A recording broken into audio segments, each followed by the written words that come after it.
আমার গলা একটু বসে আছে, শুনতে পাচ্ছেন, বুঝতে পারছেন, that's great.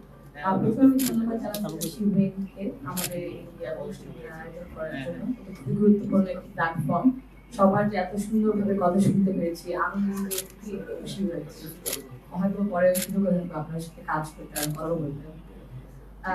আরেকটা জিনিস আমি প্রথমেই বলতে চাইছি হচ্ছে যে এত কিছু যে আমরা বলেছি, আমরা যদি সুযোগ না পাই, এরকম পলিটিক্যাল অ্যাক্সেস যদি না পাই, এই ফাইন্যান্সিয়াল অ্যাক্সেস যদি না পাই, এই সি সুইট অ্যাক্সেস যদি না পাই, তখন কিন্তু মানে এই যে পলিসিজ ইমপ্লিমেন্টেশন, যে আচ্ছা ঠিক আছে আমাদের আমাদের দৃষ্টিভঙ্গি আমরা যে পার্সপেক্টিভ দিয়ে কাজ করবো ওইগুলো কিন্তু হয় না। আপনি যে বললেন সুন্দরভাবে যে আচ্ছা ঠিক আছে তাহলে রোড ম্যাপ এগুলো কিভাবে হবে, যদি নারীরা না থাকে পলিসি বানানোর সময়, তাহলে কিন্তু পুরোপুরি আমরা চালাতে পারবো না।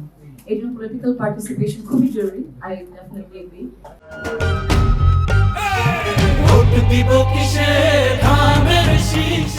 কিন্তু পলিটিক্যাল পার্টিসিপেশনের অনেক কিছু দিক দিয়ে হয়তো কর্মসংস্থানের দিক দিয়ে অনেক ব্যারিয়ার্স থাকে, স্ট্রাকচারাল সিস্টেম্যাটিক ব্যারিয়ার্স। ওইগুলো আমরাই শুধু হয়তো বুঝতে পারবো। ফর এক্সাম্পল আপনার যে বললেন ডে কেয়ার সেন্টার, এখন ডে কেয়ার শুধু একটা খেলনাঘর হলেই তো হয় না। সুন্দর একজন ট্রেন যদি থাকে, কয়েকজন ওদের শিফট লাগবে, বড় একটা জায়গা লাগবে, বুঝতে হবে ঠিক আছে কোন বয়স থেকে কোন বয়স, ওদের খাবারের ব্যবস্থা, ওদের মানে সুস্থের ব্যবস্থা, ওর যদি কারো কোনো জ্বর থাকে, কোনো ধরনের বাচ্চা ঠিক আছে কিভাবে সামাল দিতে, এগুলো যদি ঠিক মতো না হয় তাহলে মাদেরও তো কাজ করতে পারবে না, ওরকম সুযোগ নেয়। তো কিছু স্ট্রাকচারাল ব্যারিয়ার্স তো আছে। পলিটিক্সের মধ্যে, রাজনীতির মধ্যে আমরা যেটা দেখতে পারি, মানে প্রথম থেকে যদি আমরা দেখি, একটু আপনারা খুব সুন্দরভাবে কিছুক্ষণ বলেছেন যে ও মামা আপনার হেমা আপনার তো মানে নিচ থেকে অনেক বড় মানে স্টুডেন্ট, ভেরি ইম্প্রেসিভ। এখন আপনাদের মতো অনেক আছে নিশ্চয়ই, আপনারা তো ওদের সাথে নিশ্চয়ই কাজ করেছেন। এখন ওদের জন্য যদি আমরা ঠিক মতো না চিন্তা করি, ঠিক আছে স্টুডেন্ট লিডার থেকে লোকাল গভর্নমেন্ট থেকে ওই পাইপলাইনটা যদি সৃষ্টি না করা হয়, আর এই পাইপলাইনটা ধরে রাখা যদি না হয়, তাহলে মেরামত করা না হয়, তাহলে তো সুযোগ সুবিধা থাকবে না। ওরকম ভালো ভালো নেত্রীদের ওরকম আমরা সুযোগ দিতে পারবো না। তো ওইটা প্রথমে করতে লাগবে, পাইপলাইনটা সৃষ্টি করতে রাখবে আর ধরে রাখতে রাখবে। দ্বিতীয় পয়েন্টটা হচ্ছে যে এই মেন্টরশিপ আর ট্রেনিং। আপনারা অনেকজন আছেন, অনেক প্রফেশনে খুব বিশিষ্ট এবং অনেক তরুণরাও আছে, আমরা আপনাদের কাছ থেকে শিখবো অবশ্যই। তো ওই মেন্টরশিপ আর ট্রেনিং প্রোগ্রামটা এই পলিটিক্স আর সিভিক ডিউটিতে যদি না থাকে, তাহলে তাহলে ও কিভাবে বুঝবে যে ঠিক আছে আমার এইভাবে এই পথে যাওয়া উচিত, আমার ঠিক আছে এইভাবে জিনিসটা বুঝিয়ে করা উচিত। তার মানে একটা ছায়ার মতো, একটা তাল গাছের ছায়ার মতো যদি একজন কেউ না থাকে, একটা মেন্টর, তাহলে কিভাবে ওই ছোট গাছটা আবার বড় হবে। আমরা দেখি পুরুষদের জন্য অনেক রকম সুযোগ সুবিধা থাকে, কিন্তু নারীদেরকে ওইভাবে দেওয়া হয় না। কালচারাল অ্যাক্টিভিটিস আছে, ঠিক আছে হয়তো বা মানে এত দূর যাওয়া যায় না, মানে ইয়াং মেয়ে হয়তো বা কিনা কি হয় সব ছেলেদের সাথে, ওগুলাও আমাদের বার করতে লাগবে। কিন্তু নারীদেরকে ওই কানেকশনটা করতে হবে যে আচ্ছা ঠিক আছে মেন্টরশিপ আর ট্রেনিং পলিটিক্স এর মধ্যে পলিটিক্যাল পার্টিদের এই দায়িত্বটা নিতে হবে, সব পলিটিক্যাল পার্টিদের আমার মনে হয় এই দায়িত্বটা আরেকটু নিতে হবে মেন্টরশিপ আর ট্রেনিং এর ব্যাপারে। আর একটা বড় বিষয় যে ফাইন্যান্সিং এর ব্যাপারে, ফাইন্যান্সিং ও বিরাট বড় একটা ক্যাম্পেইন যদি করতে চান, রাজনীতি যদি চলতে চান, ফাইন্যান্সিং যে পলিটিক্যাল পার্টিসদের মানে ইকুইটি, ইকুয়ালিটি তো আমরা জানি সমান সমান, ইকুইটি হচ্ছে বোঝা যে বৈষম্য হয় কিন্তু ওই জিনিসটা ঠিক করার জন্য আরো সুযোগ সুবিধা দিতে হবে।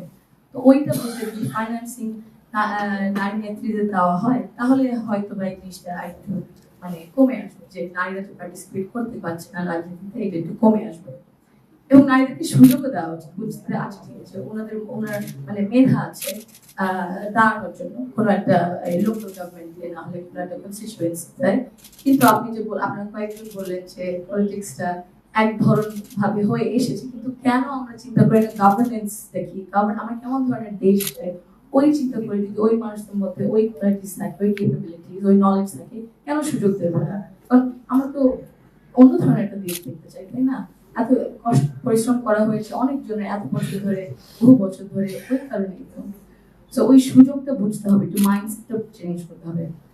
আরেকটা বড় জিনিস যেটা again I think political parties should take more responsibility, নারী নিরাপত্তার দিক থেকে in terms of cyberbullying R physical also safety the codes of conduct থাকে প্রতিটা পলিটিক্যাল পার্টি যে আচ্ছা ঠিক আছে যে এই মানে আমাদের আইন তো আছে কিন্তু পলিটিক্যাল পার্টির দায়িত্ব নিতে হবে দায়িত্ব যে কোড অফ কন্ডাক্ট সেফটির দিক থেকে যদি কোনো নারী নেত্রী স্টুডেন্ট লিডার্স কোনো কিছু হয় তাহলে ওরা ওদের মানে এই লিগাল তাহলে কোড অফ কন্ডাক্টের মধ্যে যে ভিতরেও যদি কিছু হয় আমরা দায়িত্বটা নিব যে আমরা ওনাকে প্রোটেক্ট করবো ওনাকে ওনার পাশে থাকবো ওনার পাশে দাঁড়িয়ে থাকবো ছেড়ে দেবো না এই জিনিসটা চিন্তা করতে লাগবে এবং ইনভেস্টমেন্ট আপনার কয়েকজন বলেছেন ইনভেস্টমেন্ট বারবার শুধু একবার দুইবার একটু মানে দেখানোর জন্য করলে হবে না আমাদের বারবার ইনভেস্ট করতে লাগবে আগে একুইটির ব্যাপারে যে বললাম বৈষম্যটা আছে এই জন্য আরো চেষ্টা করতে হবে ইনভেস্ট করতে লাগবে আপনার যে এত সুন্দরভাবে কথা বলেছেন আপনাদের সাথে মানে একসাথে হয়ে যদি ইনভেস্ট করা যায়